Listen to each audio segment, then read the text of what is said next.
हे आम्ही गुलबर्ग्यावरून पुण्याला चाललो होतो, तर सोलापूरच्या लोकोटीचा गॅस पंपाला यांनी आमची गाडी पाहिली आणि आम्हाला यांनी फॉलो केलं आणि थांबायला सांगितलं. हे बघा, आणि सबस्क्रायबर आहेत.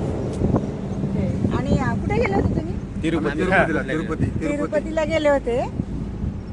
कसं वाटलं व्हिडिओ? छान वाटलं. तुमचा आम्हाला व्हिडिओ आवडतात जास्त. आम्ही तुमचे रोज व्हिडिओ बघतो. चालते, असंच आम्हाला सपोर्ट करा, फॉलो करा. आमच्या पाहिजे मुलाखत. कसं वाटलं तिरुपतीला सांगा?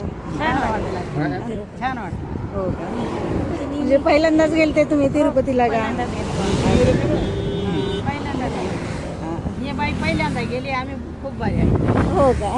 गाडीमध्ये बघा. बाहेर त्याच्यासाठी. तिरुपतीला गेले होते, कसे झालं दर्शन? हा हा का? गर्दी वगैरे भरपूर होती ना तिथं? किती तास लागलं दर्शन करायला तुम्हाला? हा? 2 तास लागले. 2 तास टोकन होतं आमच्याकडे, टोकन. टोकनचा होता का? ठीक आहे, ठीक आहे. कोकण वाटलं मग. आमच्या दोघांचा रस्ता आहे. व्हिडिओ बघता का रे आमचे? व्हिडिओ पाहता? आता तुम्हाला हे बघा, हे सगळे फॅमिली गेली होती तिरुपती बालाजीला. सासूबाई आहेत. ह्या सासूबाई. हा. ठीक आहे.